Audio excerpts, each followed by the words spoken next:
आखिर क्यों श्री राम जी ने चला दिया हनुमान जी पर अनगिनत बाण, आइए जानते हैं। एक बार सुमेरु पर्वत पर सभी संतों की सभा का आयोजन हुआ।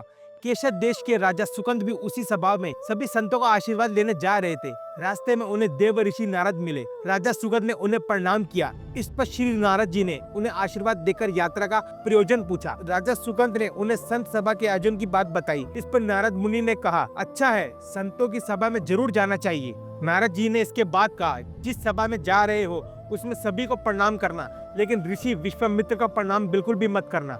इस पर सुकंद ने पूछा कि यह तो उचित नहीं है। तब श्री नारद जी ने कहा कि तुम भी राजा हो, वह भी पहले राजा ही थे, अब संत हो गए हैं, उन्हें प्रणाम करना उचित नहीं होगा। राजा सुकंद ने ठीक वैसा ही किया। सभा के समाप्त होते विश्वामित्र जी श्री राम से मिलने पहुंचे। वहां पहुंचकर उन्होंने बताया कि उनका अपमान हुआ है। वह इसे भूल भी जाते, लेकिन यह संत परंपरा का अपमान है। राम जी ने पूछा, किसने किया है? तब विश्वामित्र जी ने पूछा कि जानकर करोगे भी क्या? जिस पर श्री राम जी ने कहा कि गुरु जी, आपके चरणों की सौगंध लेकर प्रतिज्ञा करता हूँ, जो सिर आपके चरणों में नहीं झुका है उसे काट दिया जाएगा। कल सुबह मैं उसका वध कर दूंगा।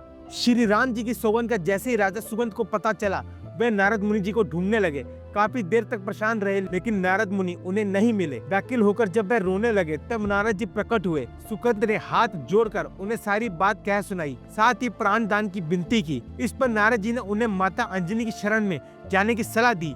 यह भी कहा कि अगर उन्हें तुम्हें बचाने का वचन दे दिया तो तुम जरूर बच जाओगे। राजा सुगंध माता अंजलि के पास गए और बोले, माता मुझे बचा लीजिए, अन्यथा विश्वामित्र जी मुझे मार डालेंगे। इस पर माता अंजलि ने सुगंध को उनके प्राण बचाने का वचन दिया। उन्हें कहा कि तुम शरण में हो, तुम्हें कोई नहीं मार सकता।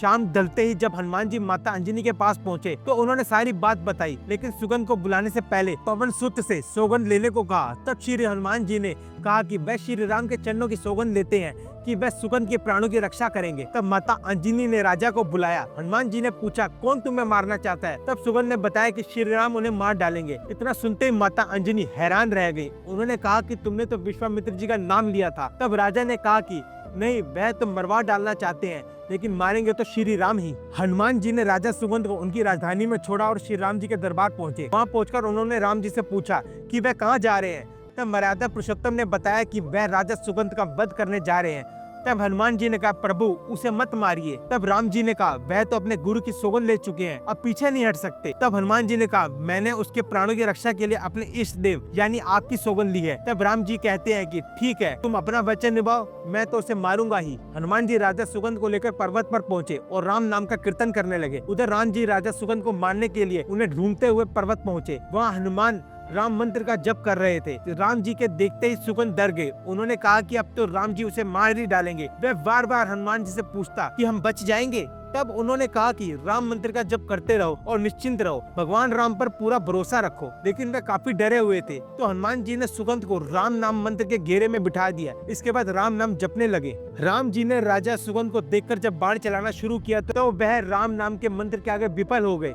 इस मंत्र को देखकर ऋषि विश्वामित्र जी स्वयं वहां पहुंचे और श्री राम को रोकते हुए कहा, गुरु का काम सजा देना नहीं, सही मार्ग दिखाना होता है। यह सुनकर राजा सुगंध ऋषि विश्वामित्र के चरणों में गिर पड़े और क्षमा मांगी। ऋषि विश्वामित्र ने उन्हें क्षमा कर दिया। निष्कर्ष, राम नाम की महिमा अपरंपार है। यह कथा स्पष्ट रूप से दिखाती है कि भगवान राम से भी अधिक प्रभावशाली उनका नाम है। राम नाम का जाप हर कठिनाइयों को दूर कर सकता है और अनहोनी को टाल सकता है। ऋषि विश्वामित्र ने अंत में राजा सुगंध को क्षमा कर दिया और उन्हें सही मार्ग दिखाया। यह हमें सिखाता है कि क्षमा और मार्गदर्शन का गुण जीवन में महत्वपूर्ण है। आपको रामायण की यह कहानी कैसी लगी, हमें कमेंट्स में जरूर बताएं। इसी तरह की सच्ची और रोचक कहानियों के लिए हमें लाइक, शेयर और सब्सक्राइब करना ना भूलें। आपका समर्थन हमें और भी बेहतरीन कहानियाँ लाने के लिए प्रेरित करता है।